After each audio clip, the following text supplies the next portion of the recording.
வணக்கம் நண்பர்களே. So Indian women's கலக்கிட்டாங்க அகைன்ஸ்ட் சவுத் ஆப்பிரிக்கன் உமன்ஸ் இந்த தேர்ட் T20 சேப்பாக். வேற லெவல் இருந்துச்சு மேட்ச். 10 விக்கெட்ஸ் வித்தியாசத்தில் வின் பண்ணிட்டாங்க அண்ட் சீரீஸை 1-1 சொல்லி லெவல் பண்ணிட்டாங்க.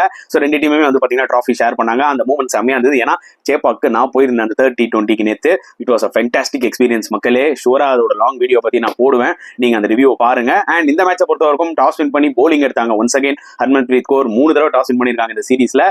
அண்ட் போலிங் எடுத்தது நல்ல ஒரு டிசிஷன் தான். ஏன்னா மழை வரும்ன்ற மாதிரி ப்ரெடிக்ட் பண்ணியிருந்தாங்க, பட் வரல. பட் ஸ்டில் 84க்கு சூட்டிட்டாங்க சவுத் ஆப்பிரிக்காவை. பூஜா வஸ்திராக்கர் ஃபென்டாஸ்டிக்கா போட்டு 4 விக்கெட்ஸ், ராதா யாதவ் டெரிஃபிக்கா போட்டு 3 விக்கெட்ஸ். கம்பைன் போலிங் எஃபர்ட் நல்லா போட்டாங்க எல்லா பவுலர்ஸுமே இந்தியா பொறுத்த வரைக்கும். அண்ட் சவுத் ஆப்பிரிக்கன் பேட்ஸ்மேன்ஸ்க்கு வந்து பாத்தீங்கன்னா ஸ்ட்ரகிள் தாங்க, அதுல எந்த டவுட்டுமே இல்லை. அண்ட் சேசிங்ல வந்து பாத்தீங்கன்னா விக்கெட்டே விடாம 10 விக்கெட் வித்தியாசத்தில் வின் பண்ணிட்டாங்க. ஸ்மிருதி மந்தனா ஒரு ஃபென்டாஸ்டிக் 54, அவங்களோட நல்லா சப்போர்ட் பண்ணாங்க. ஷஃபாலி வர்மா ஒரு 27 ரன்ஸ். பட் ஸ்மிருதி மந்தனாவோட கேமை பார்க்கும்போது அப்படியே வேற லெவல்ல இருந்தது.